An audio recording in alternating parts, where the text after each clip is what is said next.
red. You know why it's red? What day are we celebrating? Reformation Day. A long, long time ago, a man named Martin Luther had some problems with the way that the church was doing things because they'd forgotten that we're supposed to worship Jesus. And they started adding a whole bunch of things on that had nothing to do with Jesus. Now, the church still does that today. And we depend on people standing up and saying, wait a minute, that's not what we're supposed to be. That's not who we're supposed to be.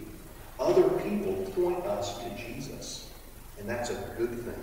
Especially when we want to point at ourselves or the things that we like or the things that mean a lot to us.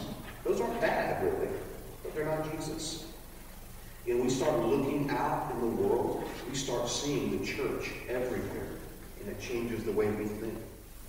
Where we don't have to hide anymore, as if we are perfect and the world is not. You will know the non-hiding, and that's going to make you free.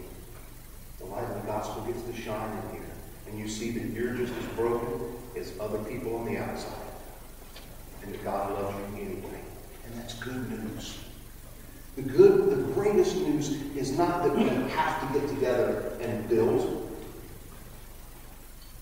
The wonderful news is that God makes us into artists and co-creators along with Him.